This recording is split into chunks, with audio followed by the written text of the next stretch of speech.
My dear students, आज मैं आप लोगों को एक्सेल के दो इम्पॉर्टेंट फंक्शन के बारे में बताऊंगा कि वो फंक्शन क्या है, उसको कैसे प्रयोग किया जाता है, उसका सिंटेक्स क्या है, उसको कैसे रन कराते हैं। ठीक है, तो आज शुरू करते हैं एक्सेल के फंक्शन। आज का टॉपिक है, आज कौन कौन से फंक्शन हम लोग पढ़ेंगे। आज का फंक्शन है काउंट ब्लैंक और काउंट इफ। आज दो फंक्शन हम लोग पढ़ेंगे, काउंट ब्लैंक और काउंट इफ। ठीक है, यहाँ पर सबसे पहले हम देखते हैं क्या लिखा हुआ है। Count blank function.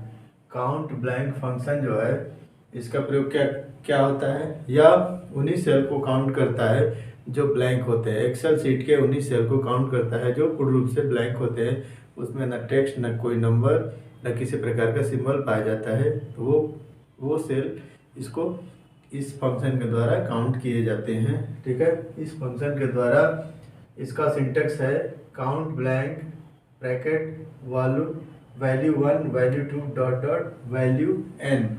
मतलब स्टार्टिंग से लेकर अंत तक सारे के सेल को हम लोग क्या करेंगे, सिलेक्ट करेंगे।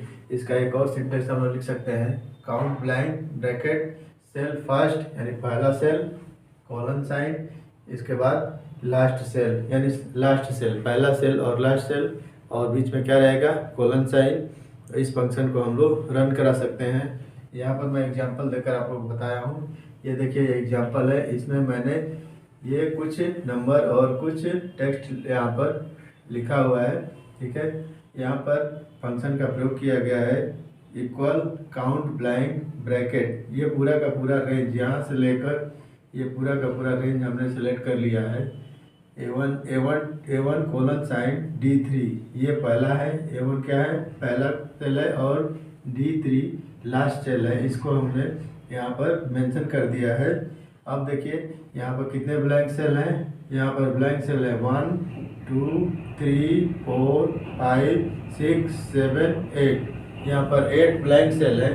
तो जब हम इस फंक्शन का प्रयोग करेंगे तो इसका रिजल्ट क्या आएगा, इसका रिजल्ट 8 आएगा। ठीक है, यह फंक्शन केवल उन्हीं सेल को काउंट करेगा जो ब्लैंक होंगे, जिसमें कुछ भी लिखा नहीं रहेगा, जिसमें न टेक्स्ट, न नंबर, न किसी प्रकार का सिंबल प्रयोग किया रहेगा, उसको यह काउंट करेगा। ठीक है, अब दूसरा फंक्शन है count if function.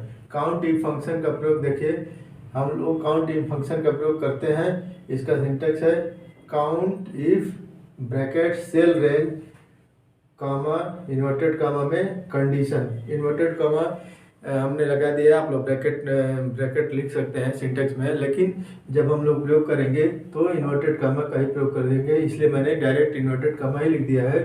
Count if colon sign cell range comma double inverted comma condition, और इन्वर्टेड कामा क्लोज और ब्रैकेट क्लोज। काउंट इफ क्या करता है, या किसी सेल रेंज में दिए गए कंडीशन के अनुसार डेटा को या सेल को काउंट करता है। यानी कोई भी हम लोग जो क्राइटेरिया निर्धारित कर देंगे, कोई भी कंडीशन निर्धारित कर देंगे, उसको क्या करेगा, केवल उसी को ही काउंट करेगा।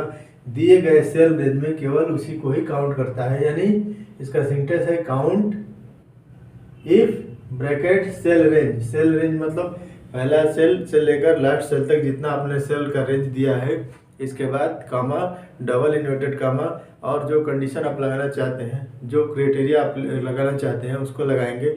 इसके बाद ब्रैकेट क्लोज कर देंगे।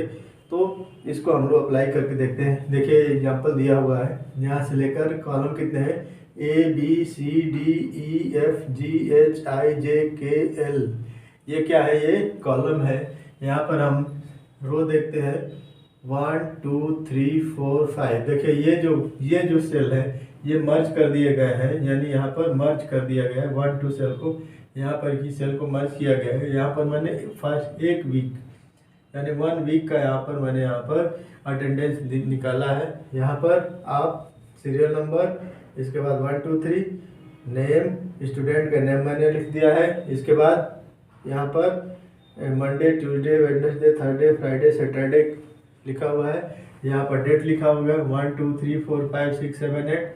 इसके बाद यहाँ पर लिखा हुआ है TP, यानी क्या यहाँ पर है, टोटल प्रेजेंट, कितना टोटल प्रेजेंट हो रहा है। इसके बाद TA का मतलब टोटल एब्सेंट, कितना टोटल एब्सेंट हो रहा है। टोटल TL टोटल लीव, कितना ये लीव लिया जा रहा है, इसके बारे में यहाँ पर हम लोग इस फंक्शन के द्वारा निकालेंगे। जैसे यहाँ पर P का मतलब प्रेजेंट, A का मतलब एब्सेंट, L का मतलब लीव, इसको पूरी तरीके से P, A और L में फिल कर दिया गया है। इसमें P, A और L किसी न किसी चीज़ को इसमें हम लोग फिल किया है। किसी सेल में P है, किसी सेल में एब्सेंट है, किसी सेल में लीव है, इसको हम लोग पूरी की तरह पूरे सेल को फिल कर देंगे। इसके बाद मैं एक स्टूडेंट यानी फर्स्ट स्टूडेंट का जब मैं यहाँ पर टोटल प्रेजेंट कितना हो रहा है, कितने दिन, हफ्ते में कितने दिन हुआ है, आप मंथली भी निकाल सकते हैं, आप मंथली ही निकालिएगा, मैं तो एग्जांपल के तौर पर आपको बता रहा हूँ।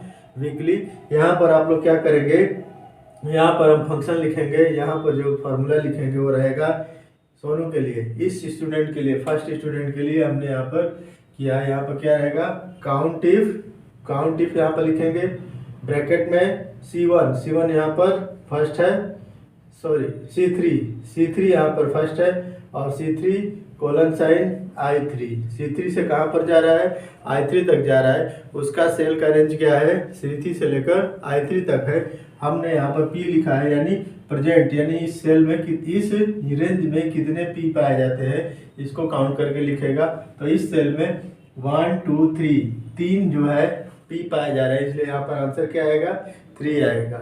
यहाँ पर आंसर क्या आएगा, 3 आएगा। एब्सेंट को हम लोग देखते हैं, काउंट इफ ब्रैकेट में C3 colon sign I3 bracket inverted comma में, एक को हम लोग क्लोज कर देंगे, ब्रैकेट क्लोज करेंगे। इस यहाँ से लेकर यहाँ तक देखते हैं कितने A हैं, केवल एक A है, यह जो है अपने आप ऑटोमेटिक काउंट करके यहाँ पर 1 ला देगा। इसके बाद लीव, यदि लीव यहाँ पर हम लोग डिफाइन करना चाहते हैं, प्रेजेंट डिफाइन कर दिया है, एब्सेंट डिफाइन कर दिया है और लीव डिफाइन करना चाहते हैं, तो हम लोग क्या करेंगे, यहाँ पर हम लोग यहाँ पर इस सेल पर हम लोग ये फंक्शन ये फार्मूला टाइप करेंगे, equal count if bracket C3 कहाँ से है, यहाँ से लेकर इसके बाद I3 तक गया यहाँ पर, यहाँ पर है, और इसको हम लोग लीव को हम लोग L से डिफाइन कर रहे हैं, यहाँ पर इन्वर्टेड कामा से इसको क्लोज कर रहे हैं। यहाँ पर यहाँ से लेकर यहाँ तक कितने L पाए जा रहे हैं, 2 L पाए जा रहे हैं यहाँ पर, इसलिए इसका टोटल लीव कितना हो जाएगा, 2 हो जाएगा। यह कंडीशन को ही फॉलो करता है। जैसे मान लीजिए मैं इस दूसरे स्टूडेंट के लिए निकालने जा रहा हूँ, सेकेंड स्टूडेंट के लिए, ठीक है। तो अगर ये दूसरा स्टूडेंट कोई भी नाम हो, उससे नहीं दिक्कत है। यहाँ पर अगर हम लोग कोई निकालना चाह रहे हैं, अगर प्रेजेंट एब्सेंट, तो यहाँ पर हम लिख सकते हैं काउंट इफ, मैं दूसरा स्केच ले रहा हूँ, दूसरे स्केच से आपको बता रहा हूँ, दूसरे मार्कर का प्रयोग कर रहा हूँ। यहाँ पर देखिए काउंट इफ ब्रैकेट में, अब ये कहाँ से शुरू हो रहा है, C4 colon sign I4 bracket inverted comma double inverted comma P inverted comma close bracket close, ठीक है। इसी तरह से एब्सेंट का बनाएंगे, काउंट इफ ब्रैकेट में C4 कोलन साइन I4 कामा डबल इन्वर्टेड कामा, इसको A कर देंगे। और लीव के लिए क्या करेंगे, काउंट इफ ब्रैकेट में C4 कोलन साइन I4 कामा डबल इन्वर्टेड कामा, इसको L से डिफाइन कर रहे हैं, L से डिफाइन करके ब्रैकेट को हम लोग यहाँ पर क्लोज कर देंगे, ठीक है। अब यहाँ पर C4 से लेकर I4 तक कितने P है, C4 यहाँ पर C4 है, C4 से लेकर I चूँकि संडे है तो I में कुछ नहीं, इसमें कुछ एंट्री की गई है, लेकिन मैंने तो केवल एक फर्स्ट वीक के लिए बनाया है। आप लोग पूरे मंथ का बनाएंगे, तब का पूरा जो आप यहाँ पर डेट लिखेंगे, और ऊपर क्या है, ऊपर दिन का डे लिखेंगे और नीचे डेट लिखेंगे। अब यहाँ पर P कितना है, 1 2, इसमें अब प्रेजेंट कितना हो गया, 2, यहाँ पर आंसर क्या आ जाएगा, 2। इसके बाद काउंट इफ C4 से I4, एब्सेंट कितना है, 1 2 3, यहाँ पर 3 एब्सेंट है, इसका आंसर आ जाएगा 3। इसके बाद लीव कितना है, इसमें हम लोग देखते हैं कि एक लीव है, ठीक है, तो यहाँ पर आंसर आएगा L1। और यहाँ पर हमने वन अपने आप वो फार्मूला जब अप्लाई करेंगे तो अपने आप वो चीज़ें अपने आप आ जाती हैं। ठीक है, तो ये हम लोग दो फंक्शन हम लोग पढ़े हैं, काउंट इफ और काउंट ब्लैंक। यानी काउंट ब्लैंक क्या करता है, जो ब्लैंक सेल है उसको काउंट करता है और किसी चीज़ सेल को छोड़ देगा, जैसे टेक्स्ट है, नंबर है या किसी प्रकार के सिंबल को छोड़ देगा। लेकिन काउंट इफ क्या करता है, एक दिए गए सेल रेंज में जिस कंडीशन को या कोई भी कंडीशन हम लोग लगा देंगे, किसी कंडीशन को लगाकर मैंने आपको यहाँ पर प्रेजेंट अटेंडेंस शीट बनाने का प्रयास किया है। तो यहाँ पर आप लोग अगर अटेंडेंस शीट बनाना चाह रहे हैं तो यहाँ पर आप कंडीशन में APL या जो भी मानक बनाना चाहेंगे वो कांस्टेंट बनाकर आप इसमें रख सकते हैं। ठीक है, तो आज के वीडियो में इतना ही। मैंने आपको कौन कौन से दो फंक्शन बताए, काउंट ब्लैंक और काउंट इफ। काउंट ब्लैंक केवल ब्लैंक सेल को काउंट करता है और काउंट इफ कंडीशन के अनुसार किसी भी क्राइटेरिया को काउंट करेगा ताकि हमको कोई भी रिजल्ट प्राप्त हो सके। आज के वीडियो में इतना ही। Thank you.